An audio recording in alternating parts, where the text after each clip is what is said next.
He portrayed the world's coolest spy, yet away from the camera, Pierce Brosnan was fighting struggles that no screenplay could have prepared him for.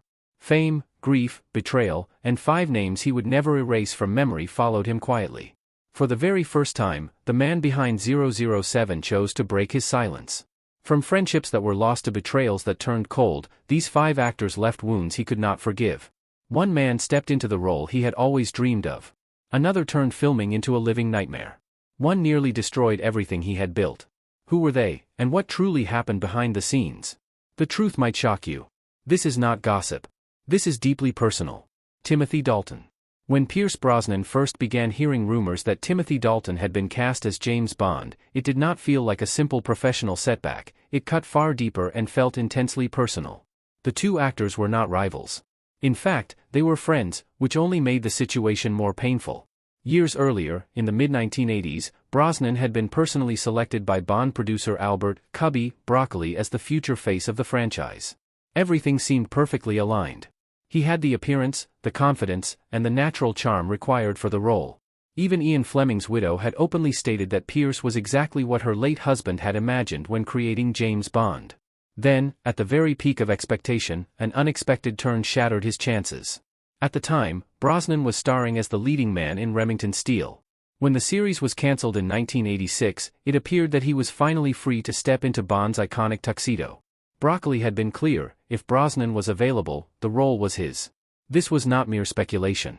Brosnan had even been invited to meet the Bond production team on the set of For Your Eyes Only, where his then-wife, Cassandra Harris, had a role. Everyone assumed he would be the next 007. However, as the Bond rumors intensified, NBC saw an opportunity to revive ratings. The network reversed its decision and renewed Remington Steele, ordering additional episodes. Bound by contractual obligations, Brosnan was forced to turn down the Bond offer. The moment was devastating. It crushed him. That was when Timothy Dalton stepped into the picture. Dalton had been on the Bond shortlist for years, even before Brosnan, and when the door opened again, he was offered the role. All Brosnan could do was watch from the sidelines as his close friend accepted the part that had once been promised to him. In an industry notorious for backstabbing and opportunism, Dalton had done nothing unethical, he was simply the fallback choice. But for Pierce, it felt like losing a once-in-a-lifetime opportunity to someone he knew personally. "I had to smile through it," Brosnan later admitted. Behind that smile was a crushing mix of professional loss and personal heartbreak. Dalton's interpretation of Bond marked a sharp departure from the charm and humor audiences associated with Roger Moore.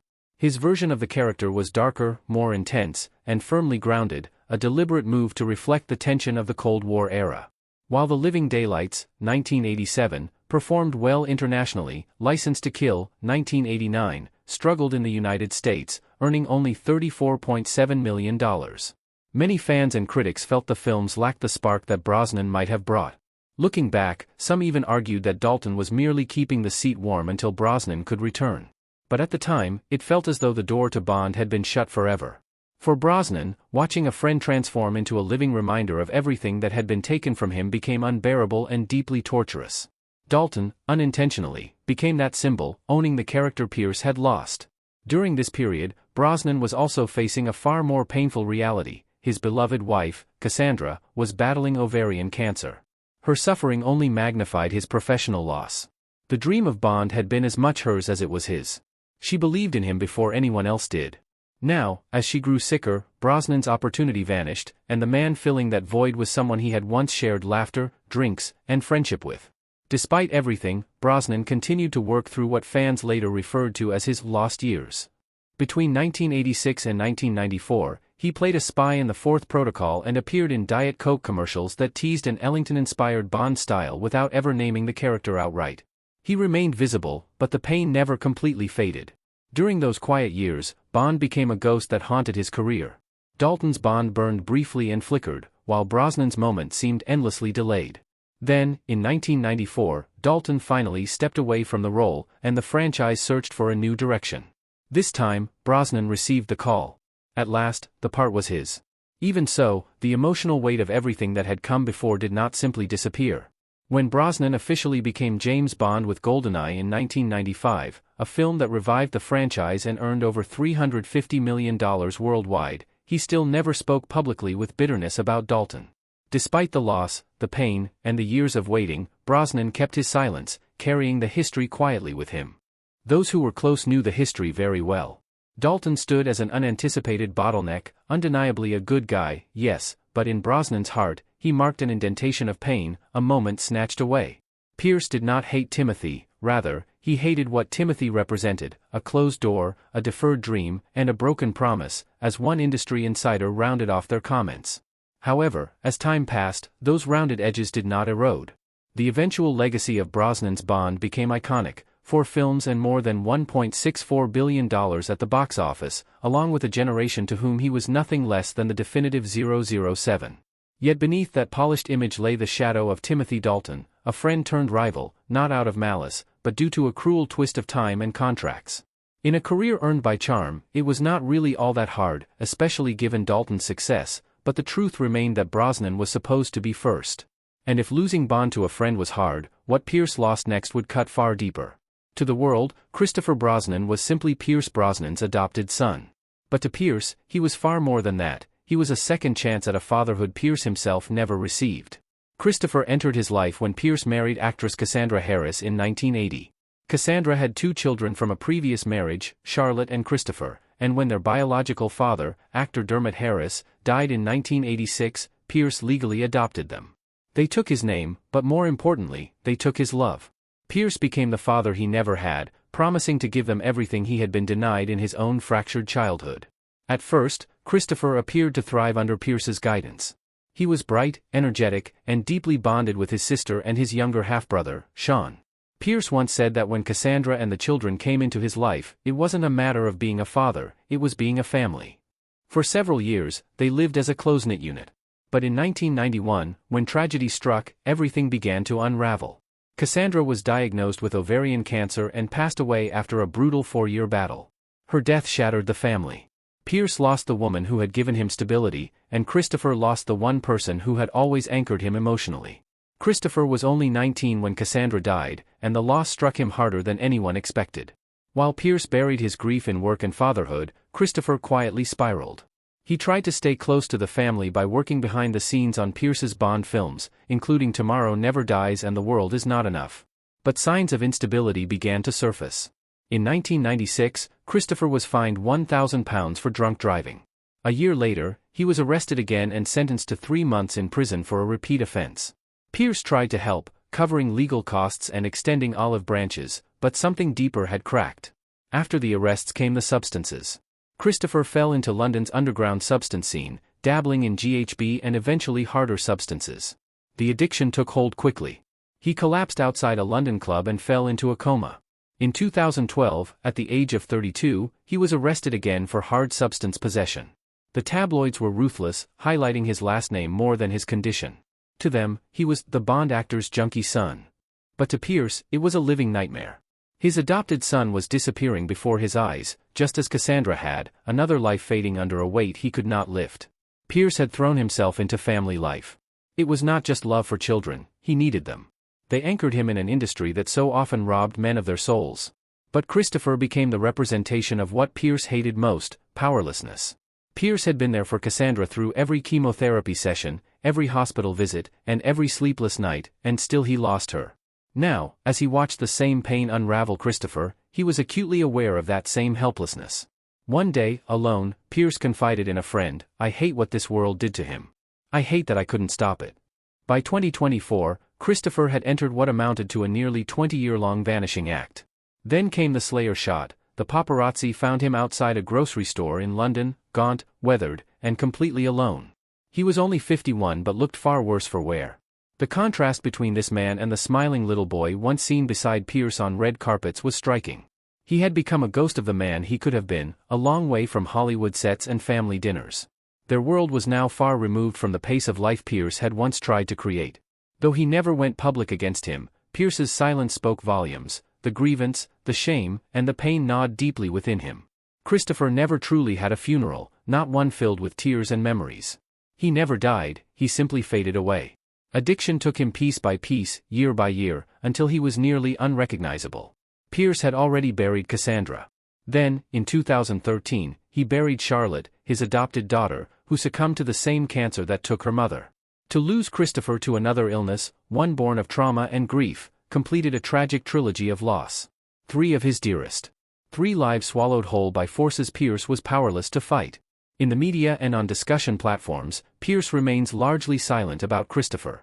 When he does speak, it is often in a scripted tone, as though rehearsed. Yet sources claim he stays quietly informed, sending assistance through third-party channels and calling friends in London to check on Christopher's situation. He never really let go, although eventually he learned to let go, one friend said. Sometimes love isn't enough, Pierce would say. Sometimes the person you're trying to save doesn't want to be saved. And that, more than Dalton, more than the studio executives who betrayed him, is what Pierce still hates most. When Pierce Brosnan hung up the tuxedo after Die Another Day in 2002, he had no idea it would be the last time he would play James Bond. He wasn't just the star of a billion-dollar franchise, he was Bond for a generation. That final film earned $431.9 million, making it the highest-grossing Bond film at the time. Brosnan was in peak form, physically fit, training for the next installment, and already pitching creative ideas for Bond 21. Everything was on track, until a single phone call ended it all in 47 seconds. "You were a great James Bond. Thank you very much. Goodbye." That was the entire message, brief, cold, and delivered without any formality or respect. What Pierce Brosnan didn't realize at the time was that Eon Productions had already made their choice months earlier. Long before they contacted him, the producers had decided they wanted a younger James Bond, someone who could reboot the franchise and steer it in a darker, grittier direction. While Brosnan was still actively promoting Die Another Day, the studio was already screen testing other actors, including Daniel Craig. Internal emails that later surfaced exposed a harsh truth: Brosnan was labeled too expensive, too old, and, ironically, too Bond. The very success that made him a global icon ultimately worked against him. The role that had rescued MGM from bankruptcy and elevated Brosnan to worldwide fame was passed on with stunning indifference. The fallout was devastating. Brosnan was deeply hurt, not only because he was fired, but because of the way it happened. After 4 successful Bond films and nearly 10 years of loyalty, there was no face-to-face meeting, no farewell, and no expression of gratitude. Instead, he received a phone call while alone on location in the Bahamas. He later recalled, "It was utterly shocking. I was completely bewildered. I thought we were doing Bond 21. The abrupt dismissal, combined with the studio's silence, felt like a betrayal. And the actor chosen to replace him, Daniel Craig, became the symbol of everything Brosnan felt had been taken away." Pierce didn't know Craig personally, but that didn't soften the blow. When Casino Royale was officially announced with Daniel Craig stepping into the role, the backlash was immediate. Longtime fans questioned the casting of a blonde, relatively lesser-known actor. Meanwhile, Brosnan, still reeling from the betrayal, watched the franchise he had helped revive move forward without him. In interviews, he tried to remain gracious, offering comments like, "I wish him well," but the pain was evident. Insiders later revealed that Brosnan felt blindsided not only by the studio, but also by the absence of any personal outreach from Craig himself. There was no phone call, no message, and no acknowledgement of the man who had carried the Bond franchise through the 1990s. Despite the controversy, Casino Royale became a massive success. Craig's portrayal of Bond, brutal, emotionally raw, and stripped of glamour, was widely praised by critics. It was a darker interpretation, more reminiscent of Jason Bourne than Roger Moore.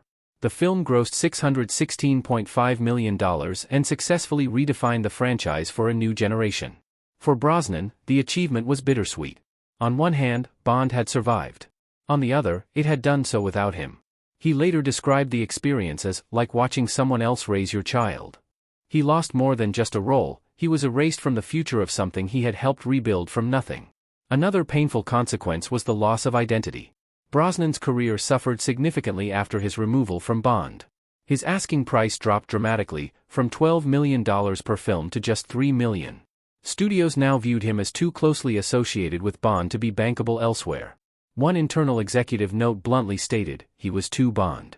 Even his personal team took a hit. Brosnan was forced to lay off 12 people from his entourage. The emotional toll was severe. Depression set in deeply, and his children saw him cry for the first time. The rejection from the Bond producers felt like abandonment, not only professionally, but personally. The lack of outreach from the franchise made the situation appear especially ugly. In the years that followed, Brosnan worked tirelessly to regain his footing. He turned to independent films and romantic comedies, slowly rebuilding his resume before eventually returning to major studio projects like Black Adam. Yet Bond remained a lingering presence, an unspoken shadow. He watched Daniel Craig complete 5 Bond films over a 15-year period, often with an expression that suggested quiet disapproval. Brosnan has never openly criticized Craig, but over time, his remarks have made it clear that he believed the entire transition could have been handled with far more dignity. On one rare occasion, he spoke candidly, there should have been more grace, more class. Instead of discarding him, the franchise could have celebrated what he had given. Ultimately, Brosnan never hated Daniel Craig as a person. What he resented was what Craig came to represent, the studio's abandonment, the silence, and the sudden dismissal after a decade of dedication.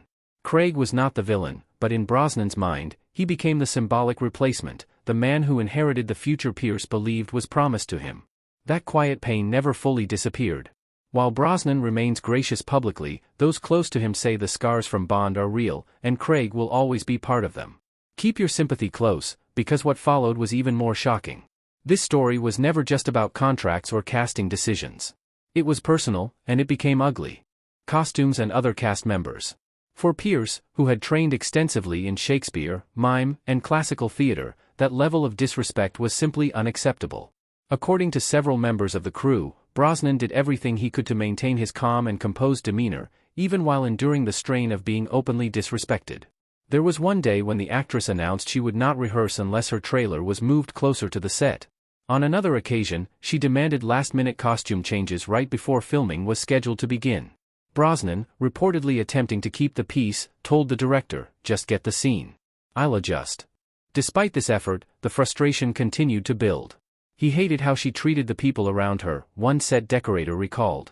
"He's the kind of guy who shakes hands with the gaffers. She didn't even look them in the eye."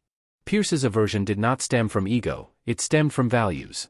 Quiet tenacity had been the foundation upon which Pierce had built his entire career. As a child who grew up without a father and was shuffled between relatives, Pierce learned early, and the hard way, how essential kindness and consistency truly are. Profound experiences with loss shaped him into a deeply empathetic human being.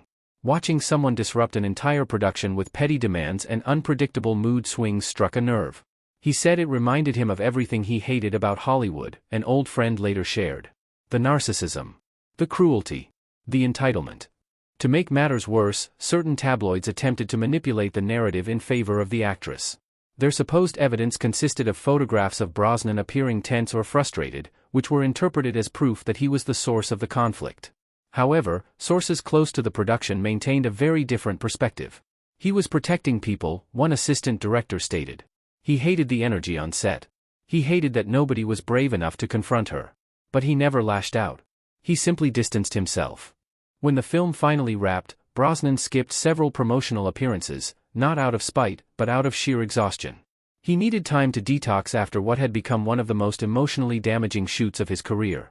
In the years that followed, Brosnan never publicly named the actress, and that silence spoke volumes. His anger was not explosive, it was quiet and enduring. He hated what the experience represented, an egotistical clash in a space that should have been joyful. The incident served as a reminder that along the long road to success, there will always be people capable of turning light into darkness. While the musical became a nostalgic and laughter-filled experience for audiences, for Pierce Brosnan it became a reminder of one of the rare actors he truly hated working with and one of the very few professional relationships he would never revisit.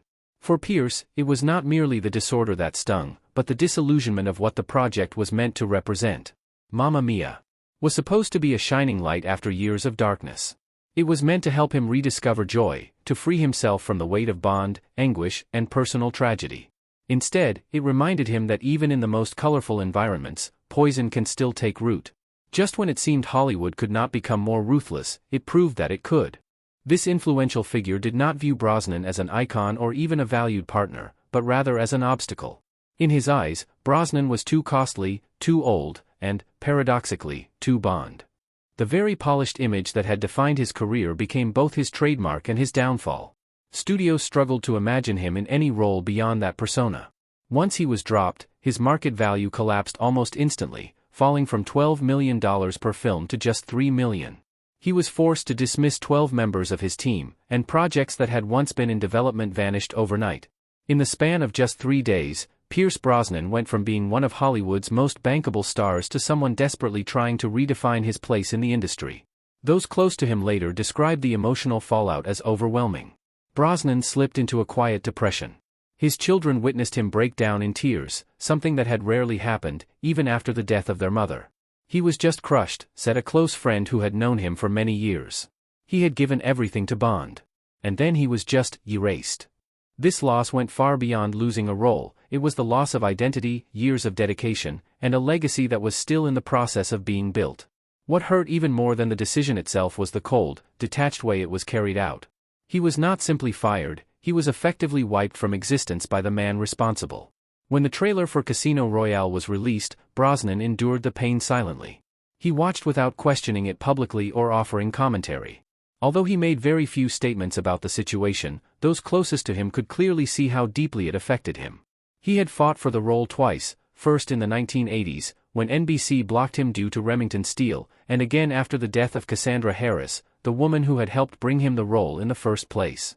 By 1994, his casting was not merely a professional triumph, it represented the fulfillment of a promise he had made to his wife. That reality made the betrayal even more devastating. He was not simply replaced, he felt stabbed in the back by the very system he had worked so hard to sustain. Over the years, Brosnan has deliberately avoided naming the executive responsible, but his bitterness is impossible to miss. In interviews, he has described the moment as utterly shocking, brutal, and deeply disrespectful. Since then, he has successfully revitalized his career with performances in The Matador, The Ghostwriter, and his role as Dr. Fate in Black Adam. Even so, the scar has never fully healed. Unlike other painful experiences, friends taking roles, sons battling addiction, or clashes with egotistical co-stars, this was not personal. It was systemic. It was a corporate decision made with cold detachment. And for a man who places immense value on loyalty, the betrayal felt like a dagger straight to the heart. Brosnan has never returned to the world of Bond. There have been no cameos, no promotional appearances, not even participation in anniversary gatherings. Requests from fans and the media for any form of involvement have been politely declined. The wound clearly runs deep.